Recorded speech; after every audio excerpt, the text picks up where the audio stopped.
और लोगों के तो है राज्यसभा में, मेरा कोई नहीं है। अच्छा, मैं समर्थन देने ही के लिए जन्म लिया हूँ क्या? मुझको कौन कौन समर्थन करेगा? उनसे पूछो, मेरा आदमी समझ आएगा। और MIM का साथ लोगों को देना चाहिए। कहीं ना कहीं से ये मामला कमीशन खोरी का है।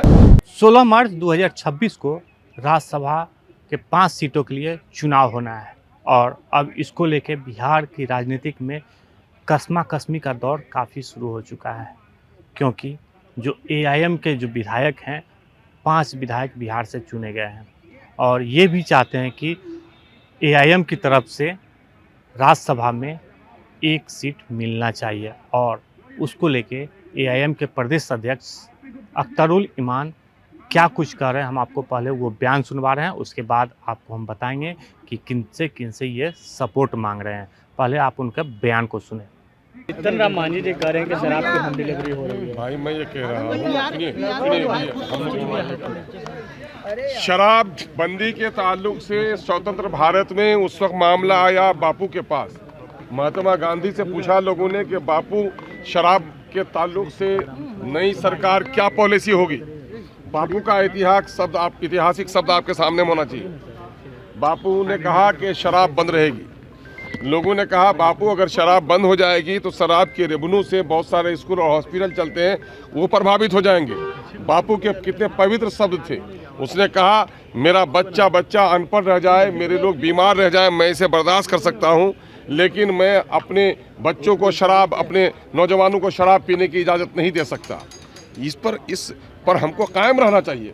नीतीश कुमार का हम लोग आलोचक रहे हैं, लेकिन मुख्यमंत्री जी ने जितने काम किए हैं उसमें से एक काम शराबबंदी की हम सराहना करते हैं।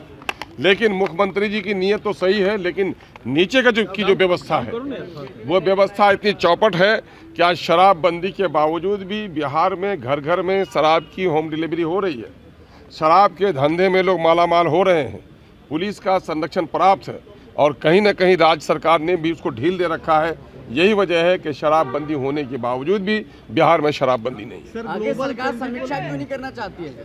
मैं कह रहा हूँ कि ये बात तो कल तक हम लोग बोलते थे, लेकिन अब तो सत्ता पक्ष के लोग बोलने लगे हैं, इसलिए सरकार को इस मामले में समीक्षा करनी चाहिए। सर, ग्लोबल टेंडरिंग को लेकर सर आप लोगों ने सवाल खड़े किए हैं कि यकीनन है ये सरमायादाराना कैपिटलिज्म का एक रूप है कि साहब छोटे छोटे काम हैं, 1 करोड़ 2 करोड़ 4 करोड़ के, तो ये छोटे बेरोजगार जो इंजीनियर हैं जिनको एम्प्लॉयमेंट नहीं दे सके, उन लोगों ने अपना वो बनाया है, लाइसेंस बनाया है। आप उनको काम नहीं दे रहे हैं। आप बड़े बड़े धन्ना सेठों को, अदर स्टेट के लोगों को काम दे रहे हैं। क्लब कर देते हैं सारे टेंडर्स को एक जगह, 20 करोड़ 25 करोड़ 30 करोड़। आपके लोगों की क्षमता है नहीं, नतीजा वे लोग बेरोजगार हो रहे हैं। उसका दूसरा इम्पैक्ट ये होता है कि 20 जगह जिसका काम होगा, जाहिर है कि उनके पास जो कुछ मशीनरीज हैं वो 20 नहीं है।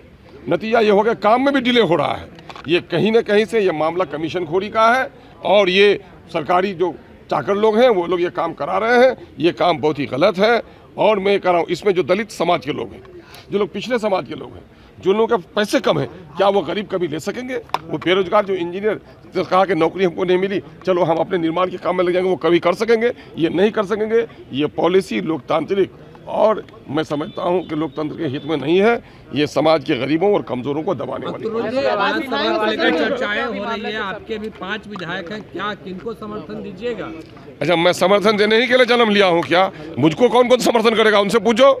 और लोगों के तो है राज्यसभा में, मेरा कोई नहीं है, मेरा आदमी समझ आएगा। किनको समर्थन किनसे मांग रहे हैं? एनडीए जो लोग, मैं जाहिर है मैं उन लोगों का, जो लोग इस फिरकापरस्त सरकार के खिलाफ जो लोग लड़ना चाहते हैं, जो लोग दलितों के हित की रक्षा करना चाहते हैं, और इस वक्त बैरिस्टर असदुद्दीन अवैसी जिस तरह से समाज के दबे कुचले पिछड़ों की बात उठा रहे हैं, देश के अंदर में कहीं भी सांप्रदायिकता का मामला हो, सबसे पहले प्रहरी के तौर पर खड़े होते हैं। उनके बाजू को मजबूत करना चाहिए और MIM का साथ लोगों को देना चाहिए। तो आपने प्रदेश अध्यक्ष जो AIM के जो प्रदेश अध्यक्ष हैं अख्तरुल ईमान, उन्होंने साफ तौर पे कहा है कि हमें भी राज्यसभा भेजने की बात की जाए, क्योंकि हमारे 5 विधायक हैं और हम भी सपोर्ट से जा सकते हैं और हमें भी बैठने की इजाज़त राज्यसभा में देनी चाहिए, क्योंकि हम लोग जिस क्षेत्र से आते हैं वहाँ पर मुस्लिमों का वोट बैंक से हम लोग आगे बढ़े हैं।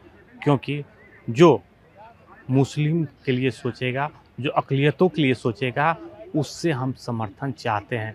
यानी अख्तरुल ईमान ने साफ तौर पे कहा है कि जो आरजेडी हो या जदयू, जो निचले तबके यानी मुसलमान लोगों को सपोर्ट करने वाला जो लोग हैं वो हमें सपोर्ट करें, जिससे हमारा एक सीट राज्यसभा जा सके। तो बहरहाल देखना होगा कि क्या आरजेडी या जदयू एआईएम को सपोर्ट करती है राज्यसभा जाने के लिए या नहीं करती है, ये आने वाले समय में देखना पड़ेगा। लेकिन जो एआईएम के प्रदेश अध्यक्ष हैं, बिहार से एक सीट राज्यसभा जाने के लिए वो अक़लियतों को सपोर्ट करने वाले लोगों से उन्होंने सपोर्ट मांग ली है। Alok Kumar, headline mirror, Patna.